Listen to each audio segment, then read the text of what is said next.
అల్లు అర్జున్ గారు నిన్న మీరు హడావుడిగా మా ముఖ్యమంత్రి వర్యులు అసెంబ్లీ వేదికగా సంధ్యా థియేటర్లో జరిగినటువంటి వ్యవహారంపై మాట్లాడిన తర్వాత సినిమా ఇండస్ట్రీ తరపున మీరు ప్రెస్ మీట్ పెడుతుర్రు.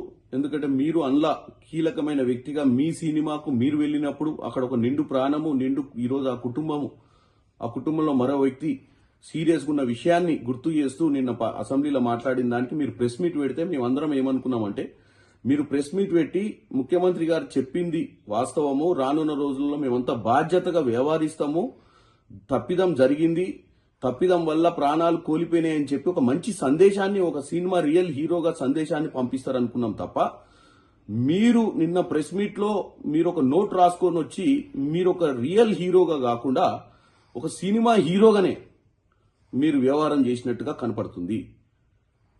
ఈరోజు కాంగ్రెస్ పార్టీ మీరు 3 ఏళ్లు కష్టపడి సినిమా తీసిరు, నష్టాలు జరగకూడదనే మీ షోకి ఎక్స్ట్రా మీరు అమౌంట్ పెట్టినా గానీ ఒప్పుకోవడం జరిగింది. కాంగ్రెస్ పార్టీ అన్ని వర్గాల ప్రజలను, అన్ని రకాల వ్యాపారవేత్తలను ఆదుకునే ప్రక్రియలనే ఈరోజు మీ సినిమాకు మీరు రేట్లు పెంచినా గానీ ముఖ్యమంత్రి గారు, సినిమాటోగ్రఫీ మంత్రి గారు ఒప్పుకున్నారు. కానీ ముఖ్యమంత్రి గారు ఏం చెప్పారు, రానున్న రోజులలో ఇట్లాంటి ప్రీమియర్ షోస్ వేసినప్పుడు బాధ్యతగా ఉండాలి, ఇలాంటి జరగకుండా చూసుకోవాల్సిన అవసరం ఉంది, లేదా నేనున్నన్ని రోజులు ఇలాంటి వాటికి పర్మిషన్ ఇవ్వనని కూడా చెప్పిండు. అది ఆయన పర్సనల్ ఉద్దేశం కాదు, ప్రజలను ఉద్దేశించుకొని మాట్లాడుతుండు. అక్కడ ప్రతిపక్షాలు ఉన్నాయి, అక్కడ ఎంఐఎం పార్టీ వాళ్ళు అడిగిన ప్రశ్నకు సమాధానం చెప్తూ ఈ విషయాన్ని ఆయన మాట్లాడినప్పుడు మీరు ప్రెస్ మీట్ పెట్టి, అవును ఆ రోజు మీరు సినిమా థియేటర్లో ఉన్నప్పుడు బయట అంబులెన్స్ ఎందుకు వచ్చింది, ఏం జరిగిందని తెలుసుకోకుండా మీరు టోటల్ సినిమాని చూడటం జరిగింది, ఇంటికి పోవడం జరిగింది, నెక్స్ట్ డే మార్నింగ్ దాకా నాకు ఆ విషయం తెలవడం చెప్పడంతో మాకు అర్థమైపోయింది మీ సినిమా ఎంత కలెక్షన్ చేస్తుంది అన్న ఇంట్రెస్ట్ మీద మీ జాస ఉంది తప్ప నేను పోయిన దగ్గర ఏం జరిగిందని తెలుసుకునే ప్రయత్నం చేయలేదు.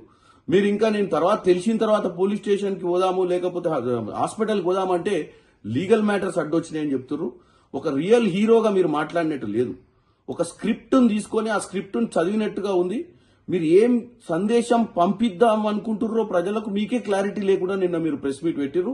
డెఫినెట్ గా ఇది వేరే హీరోలు కానీ, వేరే పొలిటీషియన్స్ కానీ, వేరే ఎవరైనా ఈ రాష్ట్రంలో ఇది ఒక ఎగ్జాంపుల్. మనం ఎక్కడికన్నా పోయినప్పుడు ఒక బాధ్యతగా ఉండాలి, మన వల్ల ప్రజలకు నష్టం జరగొద్దు అన్న ఒక సందేశాన్ని ముఖ్యమంత్రి గారు పంపించినప్పుడు మీరు నన్ను హ్యూమిలియేట్ చేసిండు, నన్ను హ్యూమిలియేట్ చేయడం జరుగుతుంది, నన్ను ఎందుకు టార్గెట్ చేస్తురో నాకు తెలియదు అని మీరు ప్రెస్ మీట్ పెట్టడం మాత్రం చాలా విడ్డూరంగా ఉంది.